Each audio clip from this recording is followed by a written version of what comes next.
Hi comrades, this is NSSR Nakta Shivashankar High Court of AP and Trial Courts Advocate మిత్రులారా ఒక suit తీర్పులో భాగంగా గౌరవ న్యాయస్థానం వారు ఈ విధంగా వ్యాఖ్యానించడం జరిగింది. మిత్రులారా, time barred suit must be dismissed even if plea of limitation is in raised as defence అని చెప్పి వారు చెప్పడం జరిగింది. అంటే ఒక వాది అంటే ప్లెయింటిఫ్ ఒక సూట్ ఫైల్ చేసినప్పుడు లేదా ఒక కేసు ఫైల్ చేసినప్పుడు అది లిమిటేషన్ కనుక బార్ అయినట్లయితే కనుక ఆ ఫైలింగ్ సమయంలో లిమిటేషన్ ఆయన పట్టించుకోకుండా ఆయన గుర్తించకుండా ఫైల్ చేసినప్పుడు అది విత్ ఇన్ లిమిటేషన్ అంటే కాల పరిమితిలో ఫైల్ చేయాల్సిన సమయంలో ఫైల్ చేయనప్పుడు ఆ కేసుకి సంబంధించి ప్రతివాది ఎవరైతే ఉంటారో రెస్పాండెంట్ ఎవరైతే ఉంటారో వారి యొక్క వాదనలు, దట్ మీన్స్ రిటన్ స్టేట్మెంట్ అంటాం, కౌంటర్ అంటాం, అటువంటి స్టేట్మెంట్లో భాగంగా కానీ కౌంటర్లో భాగంగా కానీ వారు ఇది time barred suit or time barred petition అని చెప్పేసి వారు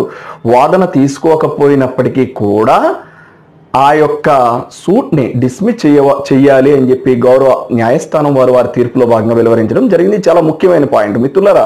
సహజంగా ఏ సూట్కైనా సరే, ఏ పిటిషన్కైనా సరే ఒక లిమిటేషన్ ఉన్నప్పుడు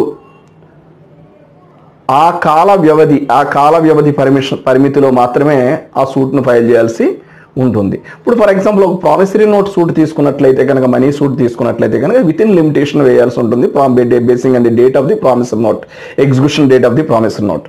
సో అటువంటి సందర్భంలో అది టైం బార్ అయింది, కానీ నెంబర్ అయిపోయాక ప్రతివాదికి సమన్స్ వెళ్ళిపోయినాయి, ప్రతివాది కోర్టుకు వచ్చాడు, అతను ఆ విషయాన్ని కూడా గుర్తించకుండా ప్రతివాది అతను రిటన్ స్టేట్మెంట్లో ఆ వాదన అతను తీసుకోలేదు, టైం బార్డ్ సూట్ అని చెప్పి అతను తీసుకోలేదు.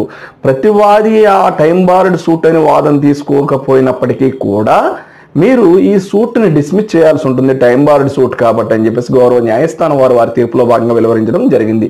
This is NSSR High Court of AP and Trial Courts Nakka Shivashankar Advocate. If you have any problem, please contact 9855 90959.